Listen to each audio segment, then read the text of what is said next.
is a big part in this book. You had a working title for a while. At one point, I was going to call it the last part is called "The Real Estate of Edmund Leary," but I decided against that. But that was the working title. That was one at one point, yeah. I want you to read a couple of passages that will give us a really good sense, I think, of how you built this theme very early on. Eileen's father, Big Mike, who we've just heard about, takes her at one point to Jackson Heights, and she falls in love, and this is her reaction. Yeah, she grows up in Woodstock, just for some context, and I think at the time they would see Jackson Heights, which is a couple neighborhoods over, as the seat of wealth, the seat of, the landed gentry, I guess, because of the garden apartments and because of the beauty of the architecture. Her father has a friend who's a super, and they go to visit him. A frame of connected buildings enclosed a massive lawn girdled by a short wrought iron railing. Nothing would have been easier than clearing that little fence. Around the lawn and through its middle ran a handsome brick path. She walked the roots of the two smaller rectangles and the outer, larger one, wending her way through all the permutations, listening to the chirping of the birds in the trees and the rustling of the leaves in the wind. Gas lamps stood like guardians of the prosperity they would light when evening came. She felt an amazing peace. There were no cars rushing around, no people pushing shopping carts home. One old lady waved to her before disappearing inside. Eileen would have been content to live out there, looking up into the curtain-fringed windows. She didn't need to set foot on that grass. Maybe someone would bring her upstairs and she could look down on the whole lawn at once. The lights were on in the dining room of one apartment on the second floor, and she stopped to stare into it. A grandfather clock and a beautiful wall unit gazed down benignly at a bowl on the table. She couldn't see what was in the bowl, but she knew it was her favorite fruit. The people who lived in this building had figured out something important about life, and she'd stumbled upon their secret. This is a great passage because, I get this. I get that there's a seat of repose out there somewhere that is calling to me, and once I achieve it, then I will have no worries. I'll live forever. I'll never want for another thing. And I think a lot of people get this. I mean, even if you're, not looking for luxury, if you're just looking for something that is a good shelter over your head, it's a necessary thing. And she gets at it in a primal way. Then she's able to get this an apartment in Jackson Heights. So when you read this, it's on page 67. It's it's in the place that she's dreamed of. Finally, she's there, and you get a palpable sense of that. And you know what? I want you to also read that if you would, that sentence there as well. I'm throwing you for a loop. Which sentence? The start of that? Yeah, just get after you're done. Okay, yeah, sure. I think that's an interesting one. They got back in late March 1967 and moved from their parents' apartments into the second floor of a three-family house on 83rd Street in Jackson Heights. She was elated that part of the dream she conceived for her existence had been fulfilled. For years, the neighborhood had exerted a powerful pull on her imagination, and now it was the one she came home to and slept in at the end of every day. The details were familiar, but they burned with a new intensity. Flower pots at intersections announced the birth of new life, and the smell of spring through the windows lingered in the pillowcases. There was still a little lingering restlessness in her spirit, though. So how many years separate her wanting this apartment in Jackson Heights and her wanting a house in Jackson Heights, and then her finally realizing her dream here with Ed once they You mean when they moved? Yeah. When they moved to Westchester? Yeah. No. When they move here. When they move out of her parents. Oh, that's just a little while. I mean, she's dreamed of this her whole life, basically since she visited that apartment complex. Yeah. But she finally has it. This is what just after she is married, she moves into this apartment. Right. They actually only get to buy this house that they live in sometime a decade later. So yeah. But there's still this restlessness, right? So she finally achieves this thing that how many pages, like 50 pages earlier in the book, she's wanting so bad she gets it, and yet you put in there's still a little bit of restlessness. There's still everything isn't quite. Well, that is the affliction of humanity, right? The worst problem we face all the time. It's truly an affliction in a sense because it feels like an illness, and we all know that we shouldn't feel this way, but we end up doing it. The most wise sages understand that happiness with what you have is the key to happiness in life, but it's hard to get there, and sometimes it takes a lifetime. I try to give Eileen a moment at the very end of the book where she feels a little crystalline, moment of temporary just breathing and being. But I mean, I'm kind of a sadist because it's 600 pages.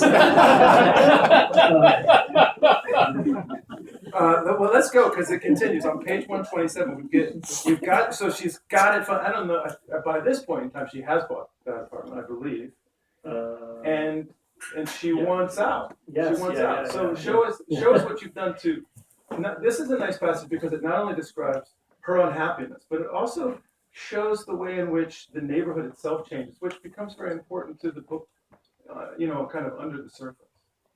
It wasn't hard to feel the pull of the suburbs because the neighborhood was half suburb already, arranged around mass transit but also around car travel.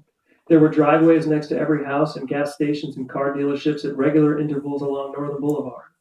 LaGuardia Airport was a short drive away, and Robert Moses' highways, and the massive parking lots at Shea, and the husk of the World's Fair, which had left detritus like a glacier.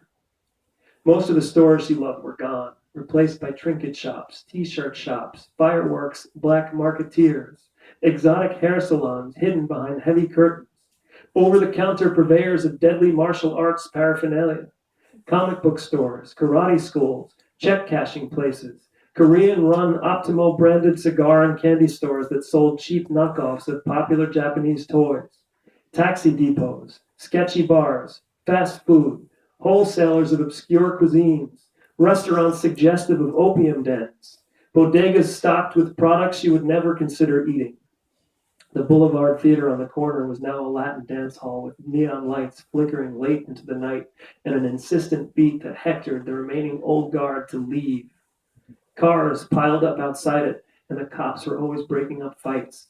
The gloomy little Irish bar was the last stand against the invasion, but she couldn't take some specious pride in it now, after avoiding it all these years.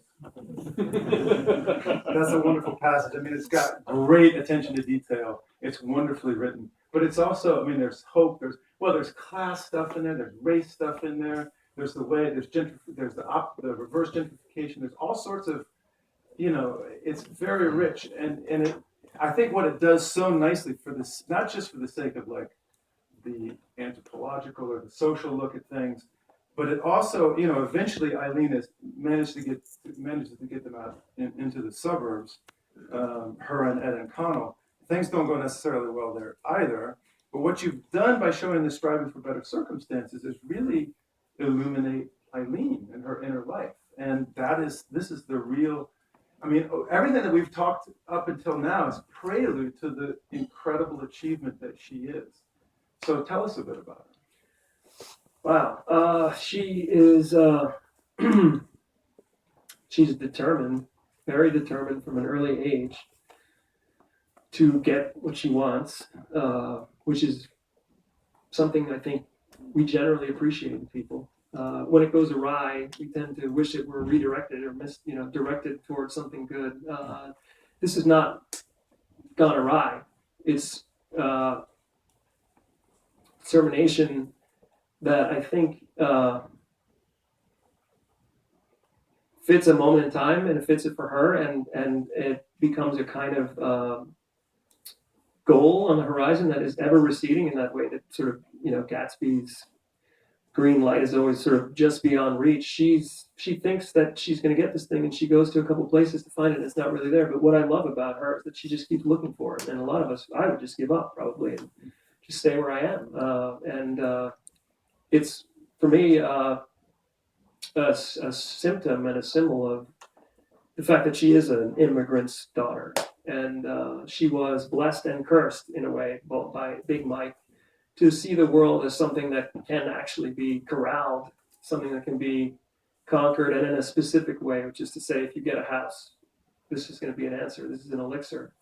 But that's a very real thing, and I think to get really abstract about it and say that that's somehow an illusion is to mistake. Sometimes I think the way that's a very visceral thing for a lot of people, and it actually is a real dream in a way that I think it's important to recognize.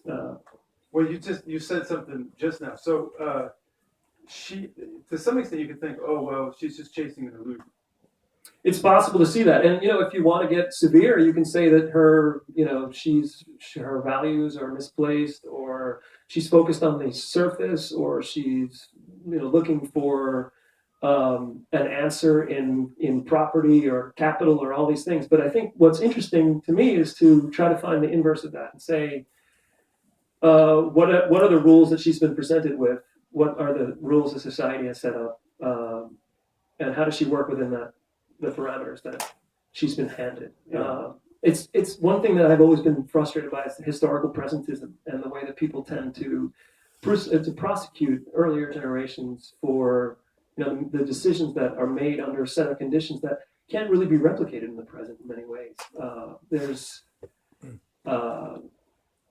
There's a need for empathy for those who come before us.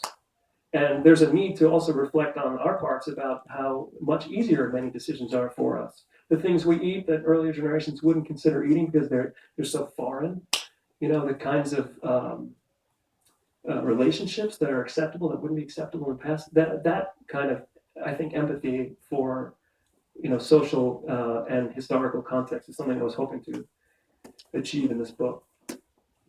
Let's talk a little bit more about Eileen's character.